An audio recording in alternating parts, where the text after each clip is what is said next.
안녕하세요. 밥 먹을 때마다 채널을 틀어놓고 먹는 게 취미인 30대 여자입니다. 소치 검다고 밥도 검을까라는 속담이 있잖아요. 겉만 보고 판단하지 말라는 뜻이죠. 겉만 보고 판단했다가 빛 좋은 게살구를 선택해서 낭패를 볼 수도 있고 장독만 보고 장맛 흉봤다가 역폭풍이 오기도 하니까요. 하지만 눈 달린 사람이 어떻게 겉모습으로 사람을 판단 안 할 수가 있을까요? 당장 속까지 알려면 시간도 걸리고 에너지도 소비되고 사람 보는 눈을 거저 얻는 게 아니니까요. 현실적으로 겉모습을 판단을 아예 안 한다는 게 어렵다는 걸 압니다. 하지만 그렇다고 해서 겉모습만 보고 누군가를 하대하거나 무시하는 건 무조건적으로 피해야 하는 일이죠. 전 이번에 저희 아버지를 통해서 겉모습만 가지고 판단하다가 크게 역풍을 맞을 수 있다는 걸 몸소 체험했습니다. 모든 이야기는 제가 예비 남편을 만나면서 시작이 됐죠. 대학 졸업하고 치열한 취업 전선에 뛰어들어 젊은 날 시간 가는 줄 모르고 살았습니다. 그래서 제 나이 30이 넘으면서 남은 건 대기업 회사원 타이틀 뿐이었죠. 마땅한 취미나 애인은 조금 숨 돌릴만 해지니까 그때서야 피로해지더군요. 자연스럽게 취미와 함께 인연을 만들고 싶어서 지역 모임이라든가 등산, 자전거, 그리고 영화 동호회 등을 나가봤지만 재밌는 경험이었을 뿐 특별히 누군가를 만나지는 못했습니다. 그러다가 친구가 너와 딱 맞는 사람 소개시켜 주겠다는 말을 하는 게 아니겠어요?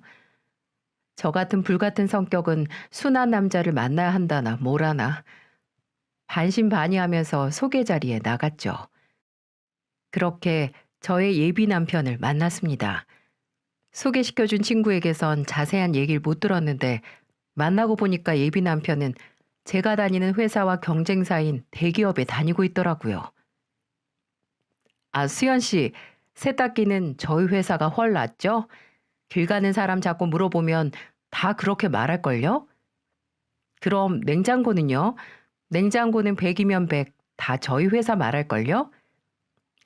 그건 인정. 또 뭐가 있나? 만두. 아, 이건 당해낼 게 없다. 만두 하면 저희 회사죠. 아, 이제 식품 계열사까지 말하자고요? 기우 씨 진짜 지는 거 싫어하시네요. 서로 뭐는 우리 회사가 낫다.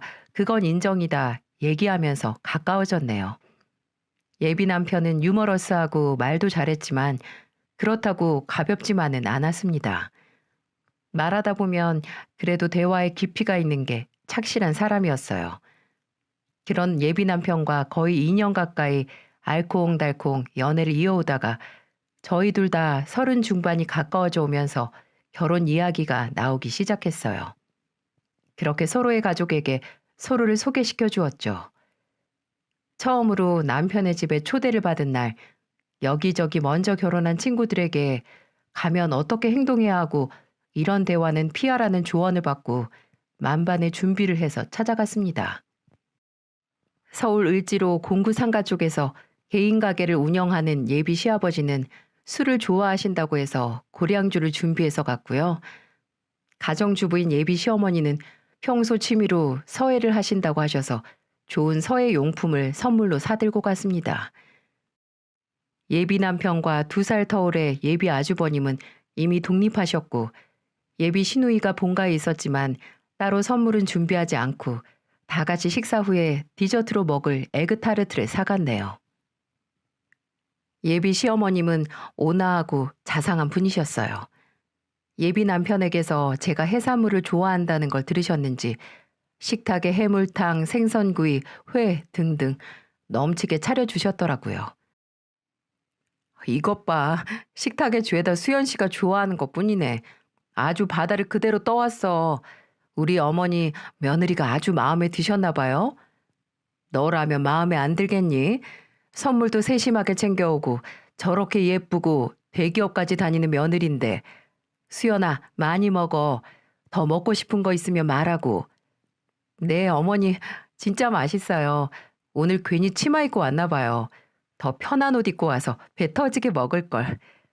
터지게 먹어. 내 옷 빌려줄 테니까. 우리 엄마 귀에 입 걸렸네. 걸렸어. 선물 공세에 넘어갔네. 근데 언니, 저는 뭐 없어요? 뭐 나는 시부모님만큼 중요한 사람이 아니라서 선물이 없는 건가? 야, 이미소. 수연 씨가 에그타르트 사왔잖아. 밥 다 먹고 그거나 먹어. 아, 그건 다 같이 먹는 거고. 내 거 말이야, 내 거. 아가씨도 내가 좋아하는 음식 이렇게 많이 차려주면 선물 사다 줄게요. 예비 시어머니는 제가 정말 마음에 드셨는지 절 보는 내내 눈에서 꿀이 뚝뚝 떨어졌다고 나중에 예비 남편이 그러더군요. 다정한 시어머니를 만나서 다행이라는 생각이 드는 동시에 예비 시누이는 아주 건방지더라고요. 처음 얼굴 본 사이에 다짜고짜 왜 본인 선물은 없냐고 입이 부르퉁 나와 있는 게 아니겠어요? 저렇게 좋은 어머니를 안 닮고 누굴 닮았길래 저렇게 낯짝이 두껍지 했는데 식사를 마치고 다 같이 차를 마실 때 알 수 있었어요. 결혼하면 일은 그대로 다닐 거냐? 네, 아이 낳아도 일은 계속할 생각이에요. 아버지, 이 사람 스펙에 회사 그만두면 아깝죠. 아, 남편이 못 버는 게 아니니까 하는 소리지. 남편이 잘 벌면 그냥 집에서 살림만 하면서 살아도 되는 거지.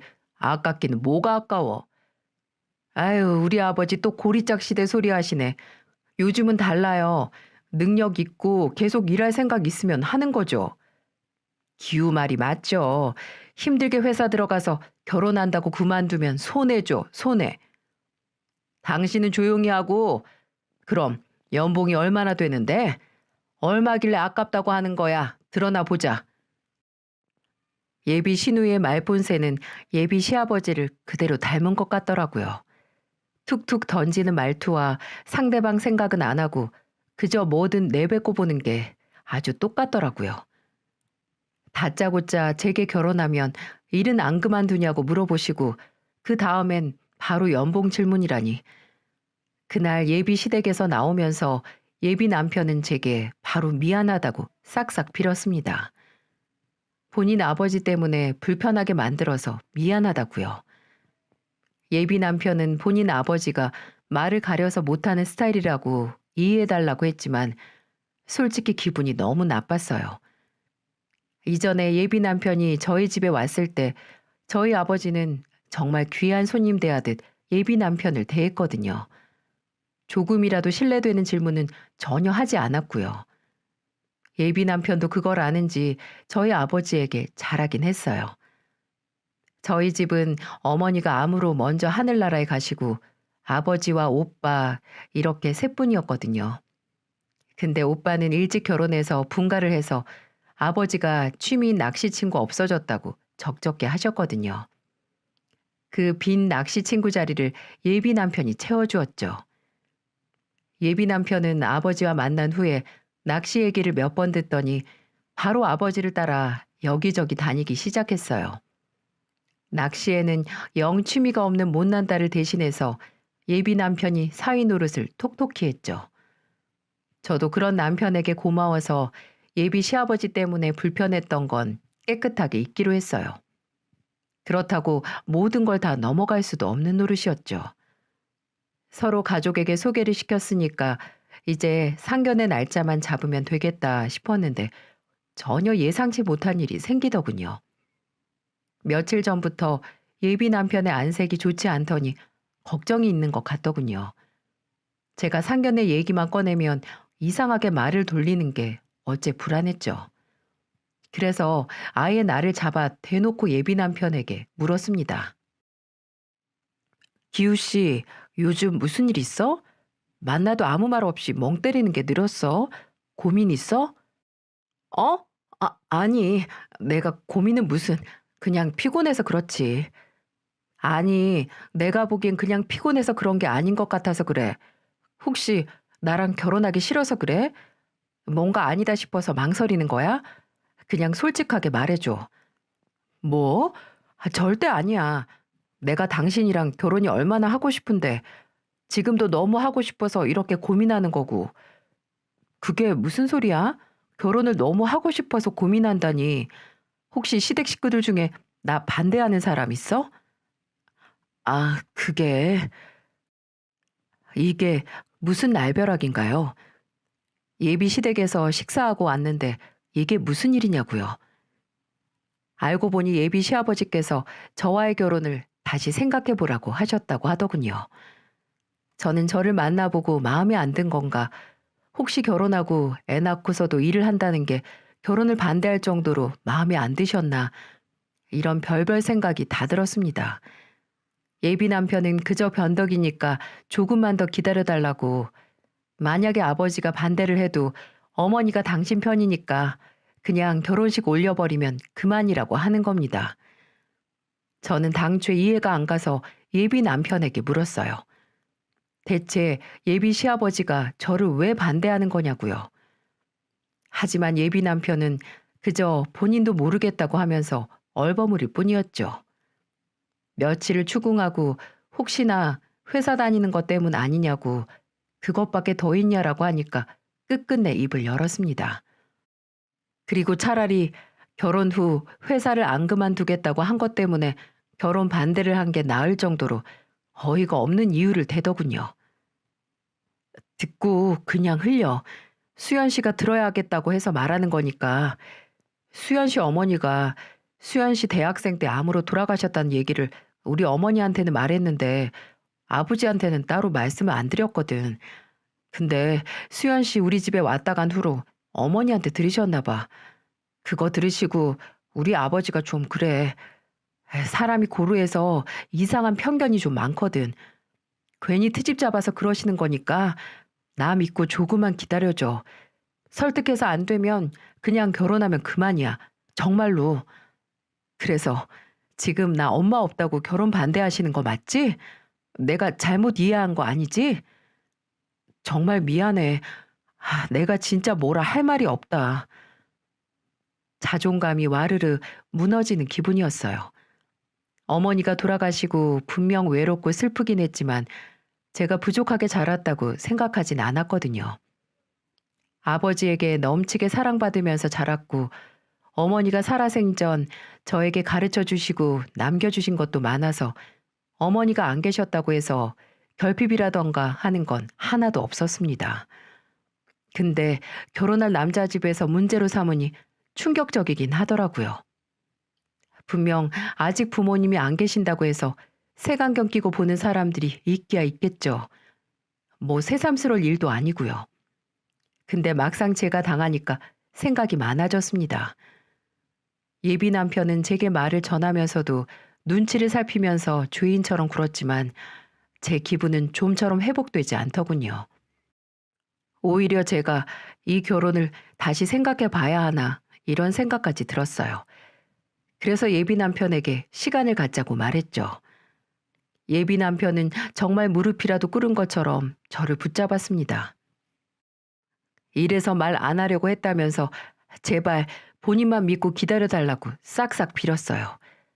하지만 부당한 이유로 저를 반대하는 집안에 계속 희망을 품고 있고 싶진 않았어요.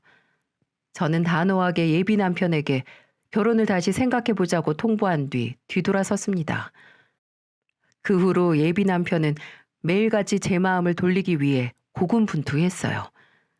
하지만 결혼을 다시 생각해보겠다는 제 생각을 돌린 건 예비 남편이 아닌 예비 시어머니였습니다. 어느 날 모르는 번호로 전화가 와서 받았더니 예비 시어머니더군요. 시간 되면 잠시 만나서 할 얘기가 있다고 하시는데 거절할 수 없어서 일단 만났죠. 예비 남편에게 무슨 말을 들으셔서 한 소리하러 나오셨나 하는 생각에 어떻게 대처할까 싶었는데 회사 근처 카페에서 얼굴을 마주한 예비 시어머니는 제게 사과부터 하시더군요. 기우한테 얘기 들었지? 내가 미안하다. 그 양반 세상 편견 그득한 양반이라서 그래. 젊어서부터 본인 말이 법인 사람이야. 고집이 얼마나 센지. 아휴, 수연이가 듣고 얼마나 마음이 상했겠어. 어머니께서 저한테 사과할 일이 뭐가 있어요. 어머님이 반대하시는 것도 아닌데요. 그래도 같은 가족으로서 내가 사과를 해야지. 기우한테 결혼 다시 생각해 보자고 했다며? 그래, 나 그 마음 이해해. 근데 수연아, 조금만 더 기다려주면 안 될까?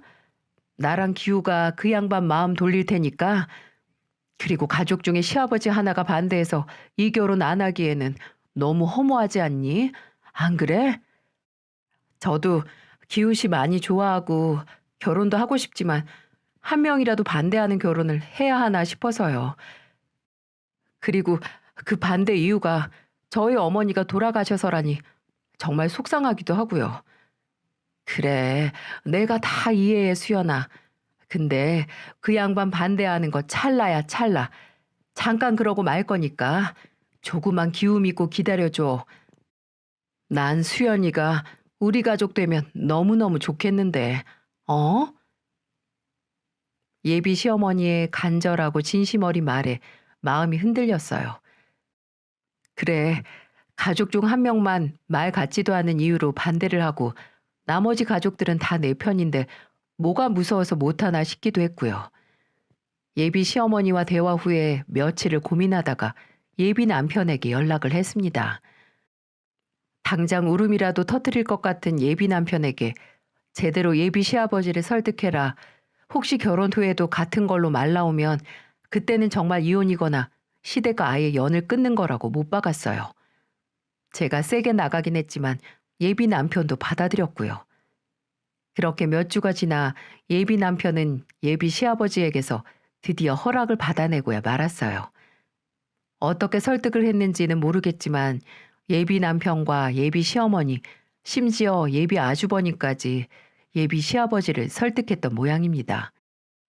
예비 시누이를 하나 뺀 가족이 모두 매달리니까 예비 시아버지도 두 손 두 발 다 드신 거죠. 우여곡절 끝에 상견례 날을 잡았어요.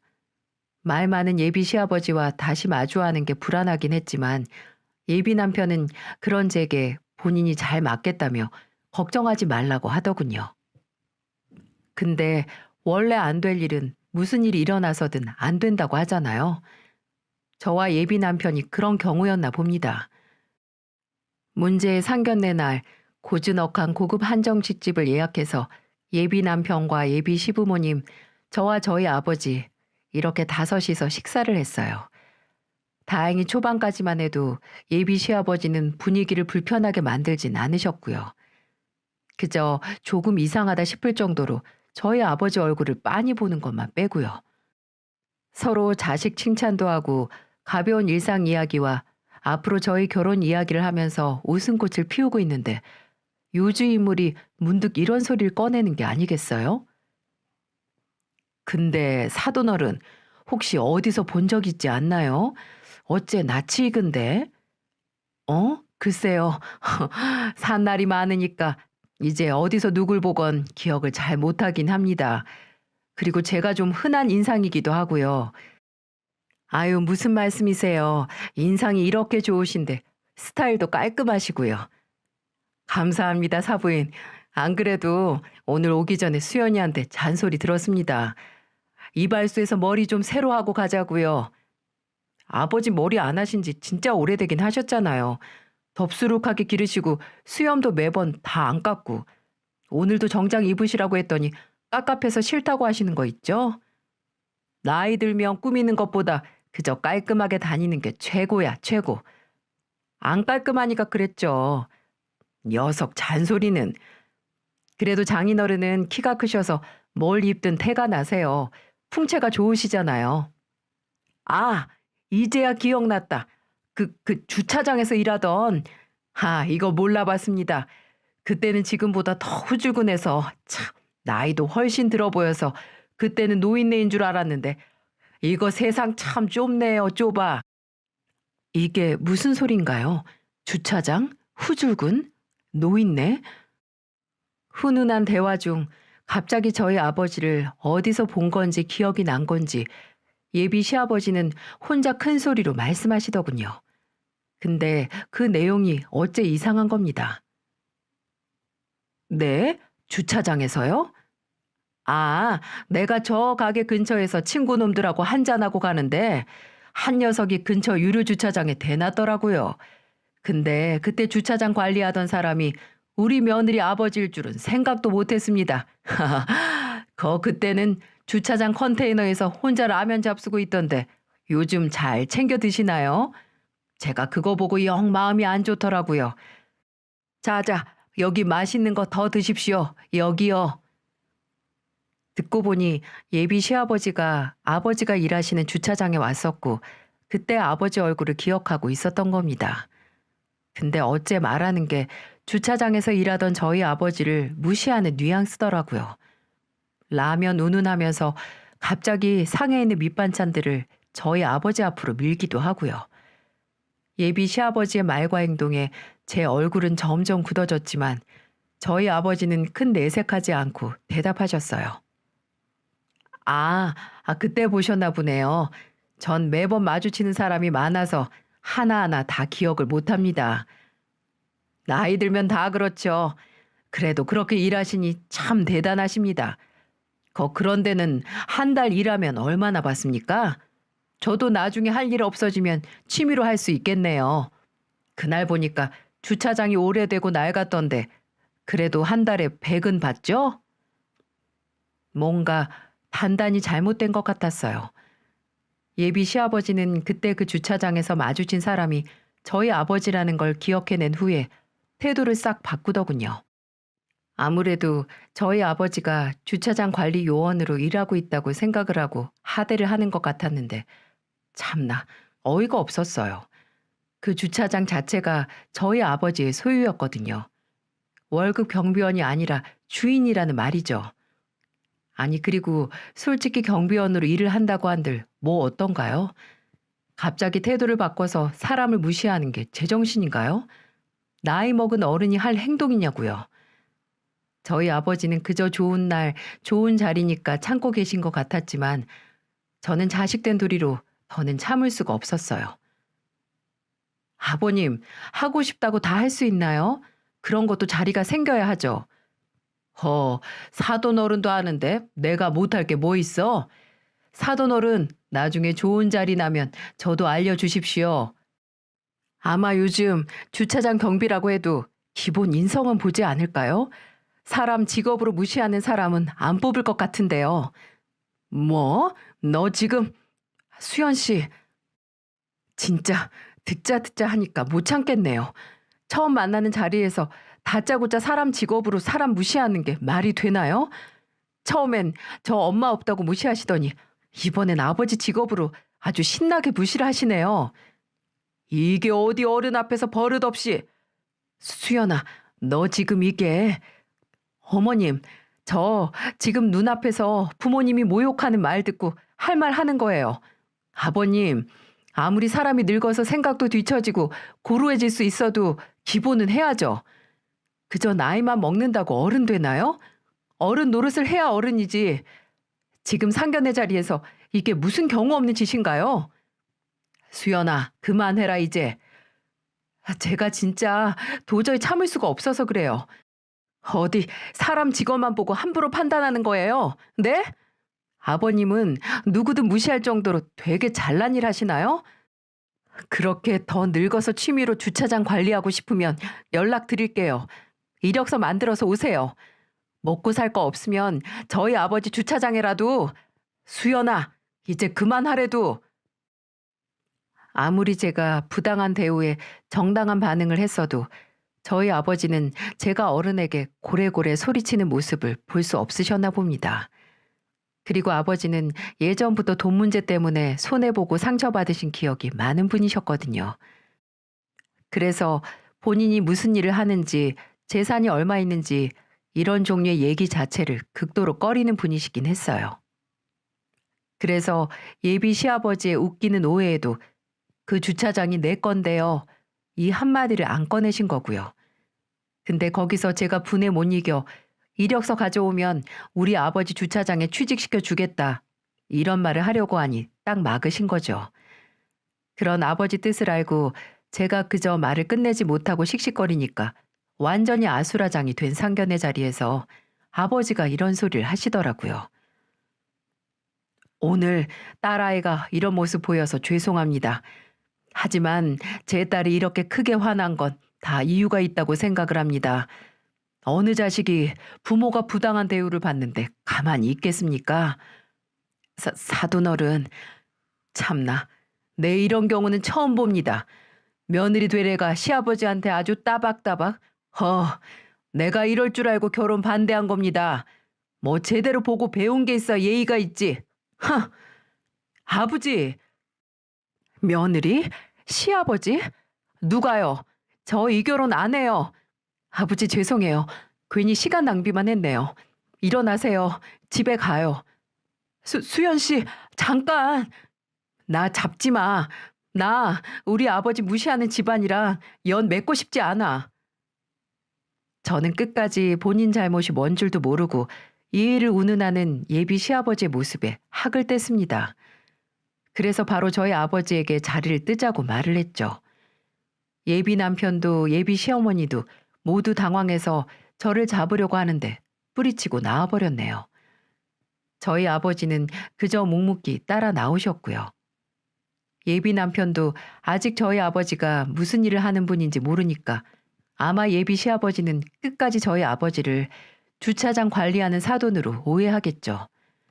참나, 사람을 겉만 보고 판단하는 게 아니라 아예 대놓고 하대를 하다뇨. 그 주차장은 어머니가 살아계셨을 때 부모님이 열심히 돈을 모아서 마련한 소중한 땅이었거든요. 그곳에 주차장을 짓자는 것도 다 어머니 생각이셨고요.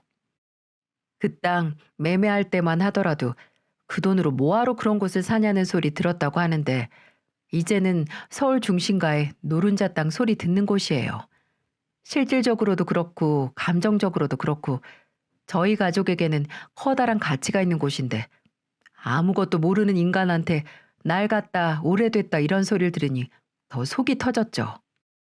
저는 괜히 저 때문에 모욕적인 일을 겪은 아버지에게 너무 죄송했어요.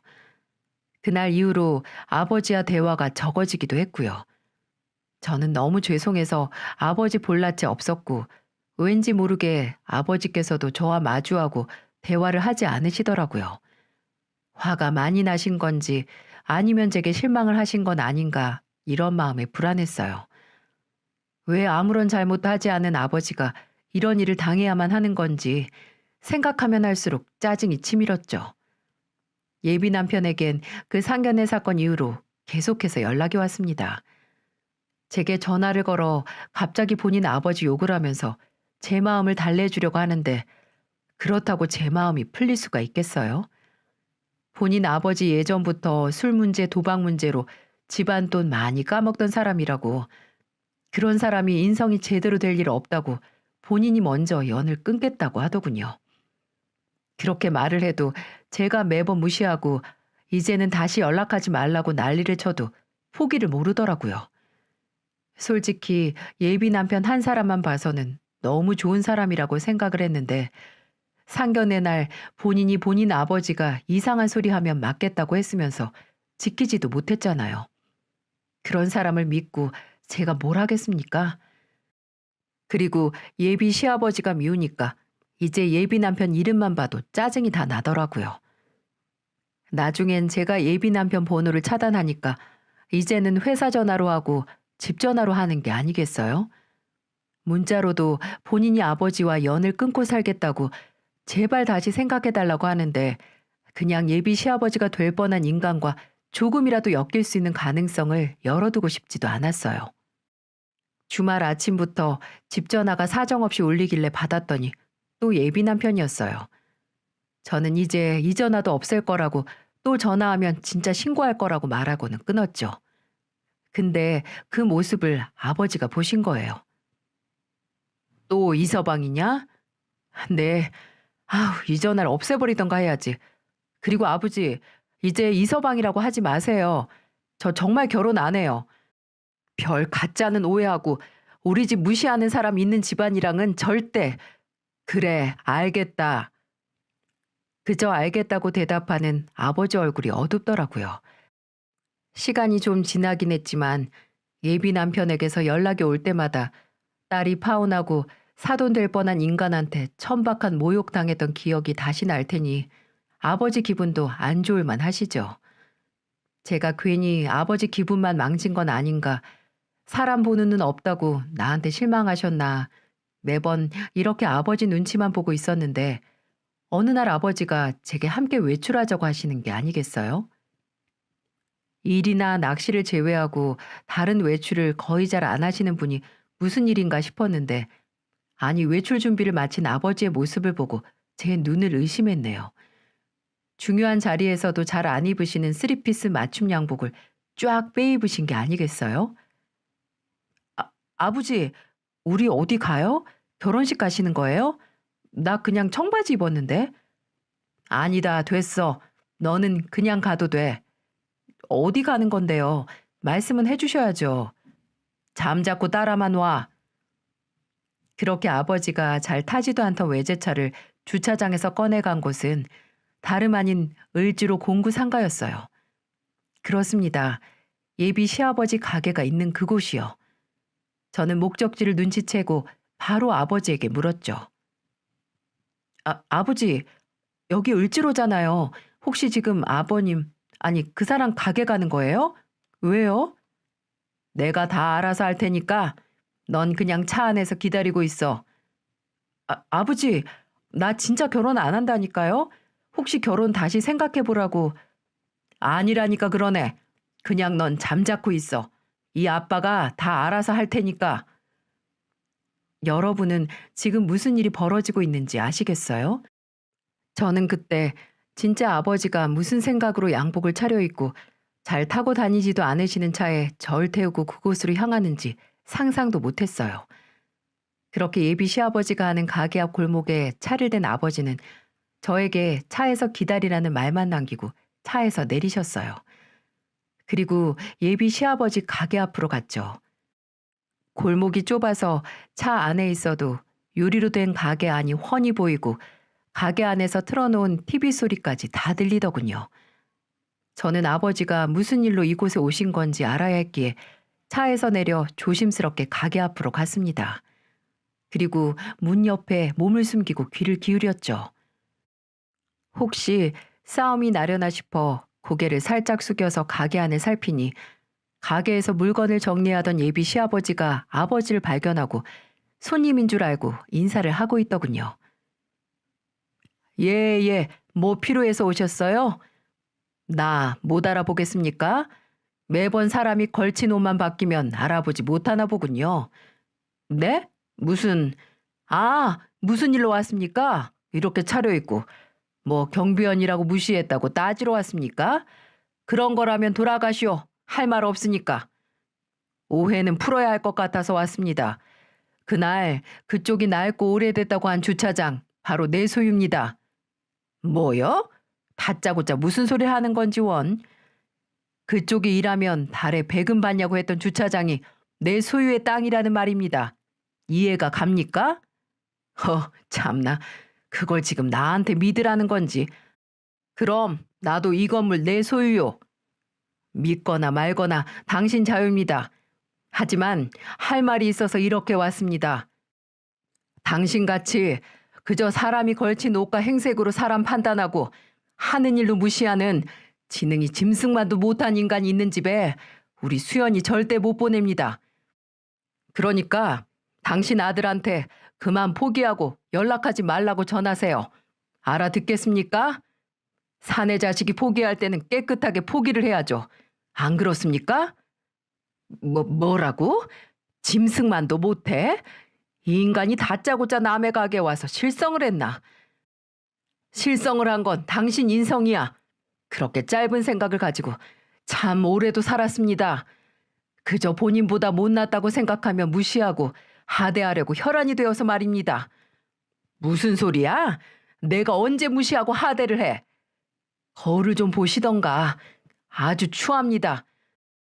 본인의 부족한 인생을 남 무시하는 재미로 채우면서 살았나 본데 그러다가 이런 일도 생긴 겁니다. 좋은 사돈과 좋은 며느리 놓치고 이제 가족에게도 버려지는 당신 아들이 당신과 연 끊을 테니 제발 결혼해달라고 우리 딸한테 그럽디다. 지금이라도 생각 똑바로 하고 사는 게 좋겠습니다. 자식한테 버림받고 싶지 않으면은요. 아니 이 양반이. 아무튼 아들에게 전하세요. 공식적으로 파혼이니까 더는 우리 딸 귀찮게 하지 말라고요. 저는 아버지의 마지막 말을 듣고 얼른 차로 돌아와 앉았습니다. 얼마 안 있다가 아버지가 돌아오셨고 아버지를 따라 나온 예비 시아버지는 그저 휘둥그렇게 뜬 눈으로 아버지가 탄 차만 바라봤죠. 저는 봤어요. 그 눈으로 빠르게 우리 아버지 차 기종을 훑는 얼굴을요. 아주 금방 뒷목 잡고 쓰러질 것 같은 표정이더라고요. 차로 돌아온 아버지는 그저 묵묵히 운전을 하셨고 모든 걸 다 본 저도 입을 다물고 있었어요. 왜 아버지가 이곳에 오셨나 했더니 아버지는 상견례 날 못했던 말을 하러 오신 거였어요. 집에 도착해서 차의 시동이 꺼지고 한동안 말이 없던 아버지가 입을 여셨어요. 이제 이서방, 아니 그 자식이 너 귀찮게 안 할 거다. 내가 말했으니까. 그 말 하려고 가신 거예요? 거기까지? 내가 그날 너한테 미안했다. 상견례 날 말이다. 네? 아버지가 왜요? 오히려 제가 죄송하죠. 내가 그날 그렇게 말을 아끼면 안 되는 거였어. 분명 오해받고 모욕받은 건 나였지만 그만큼 너도 상처를 받았으니까 내가 널 말릴 게 아니라 거기서 더 따졌어야 했는데 그날 집으로 와서 후회 많이 했다. 답답한 내 성격 때문에 네가 상처받은 건 아닌가 해서. 아니에요, 아버지. 전 오히려 아버지가 저한테 실망하신 건 아닌가 했죠. 사람 보는 눈 없다고요. 같이 살고 나서도 상대방 속을 모르는 게 결혼이야. 그런데 그 집안 사람들까지 어떻게 알아? 그것도 결혼 전에. 제가 그냥 처음에 그 인간이 저 반대했을 때 그냥 파혼했어야 했어요. 그랬으면 아버지가 그런 모욕도 안 당하셨죠. 됐다. 이미 일어난 일 얘기해서 뭐하냐.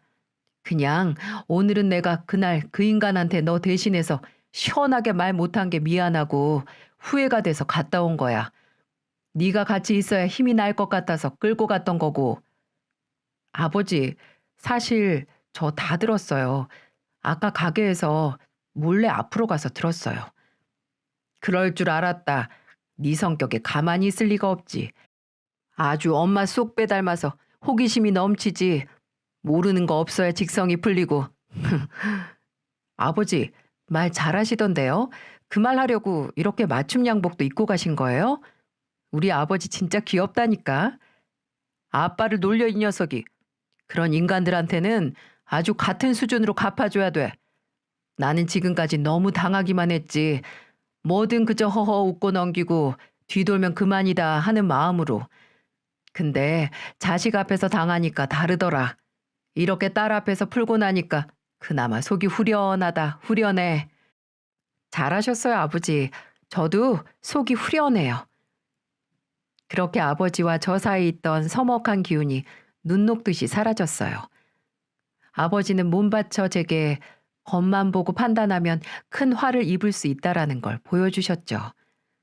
그 후로 예비 남편이 될 뻔한 사람에게서 연락은 오지 않았어요. 분명 아버지에게서 한 방 먹은 예비 시아버지가 뭐라 난리를 쳤겠죠. 처음엔 파혼했다는 사실 자체가 괜히 우울하고 주눅이 들었는데 이제 그렇지도 않네요. 오히려 이번 사건으로 아버지와 더 가까워진 것 같기도 하고요. 제가 아버지와 낚시를 다니기 시작했거든요. 처음엔 마냥 입질이 올 때까지 기다리는 게 지루하고 왜 이런 비린 물냄새를 맡아가면서 고생하나 했거든요. 근데 그냥 풍경 좋은 야외에서 아버지랑 나란히 앉아서 물고기 기다리면서 아버지랑 도란도란 이야기를 나누는 것 자체로 힐링이 되더라고요. 한 번은 아버지와 양평까지 나가서 낚시를 했었는데 그날 장난삼아 물었거든요. 아버지, 지금 주차장터 오빠 안 주실 거면 나중에 저 주실 거예요? 안 줘, 이 녀석아. 그 땅은 나 죽으면 어려운 사람들 도울 수 있게 사회에 환원할 거야. 이건 너희 엄마 뜻이기도 하고 넌 튼튼한 몸으로 어렵게 간 대기업에서 돈 벌고 살아. 네, 아버지. 안 그래도 아버지가 안 주실 줄 알았어요. 녀석 싱겁기는. 그럼 뭐하러 물어봐? 일단 던져보는 거죠. 던졌다가 혹시나 대어 낚을 수도 있으니까. 아버지는 돌아가신 어머니의 약속대로 나중에 주차장 땅을 좋은 일에 쓰시기로 했고 저도 아버지의 뜻을 존중하고 따르기로 했습니다. 아직도 이렇게 좋은 아버지에게 사람, 아니 집안 잘못 봐서 결혼하려고 하다가 그런 치욕을 듣게 한 죄책감이 조금 남아있네요. 앞으로 열심히 낚시 친구로 어울려드리고 효도도 하면서 갚으려고 합니다. 물론 아버지가 좋은 땅을 갖고 계시긴 하지만 그 무엇보다 저희 아버지가 대단하신 건 바로 이런 올고듬과 겸손한 때문이라고 생각을 합니다. 아버지가 무슨 일을 하셨던 어떤 직업이시던 이런 아버지의 심성은 그 누구도 무시해서는 안 되고 무시할 수도 없다고 생각을 해요. 앞으로 아버지처럼 묵직하고 진중한 사람이 되기 위해 더 노력을 해야겠습니다. 저는 아버지 말로는 엄마를 닮아 성격이 불같아서 진중함은 좀 어렵겠지만 분명 저희 아버지의 올고듬은 저도 물려받았다고 생각을 해요. 아버지 덕분에 그리고 어머니가 아버지와 함께 노력해서 남겨주신 주차장 땅 때문에 경우 없는 시댁이 있는 집안과 멀어져서 천만다행이었어요. 한동안 누군가를 만나 정착하고 싶은 생각은 싹 가셨고요. 그냥 일도 열심히 하고 저의 내실을 다지면서 아버지와 함께 살려고요. 아버지는 독립한 애가 왜 매일 본가로 찾아오냐고 하시지만 제가 가면 얼굴에 웃음이 가시지 않는 게 다 보여요. 앞으로 빛 좋은 개살구 같은 인생이 아니라 꾸러미에 든 단장처럼 겉모습보다는 내용이 더 훌륭한 삶을 살고 또 그걸 알아보는 사람을 만나야겠어요. 저의 긴 이야기를 들어주셔서 감사합니다. 모두들 건강하세요.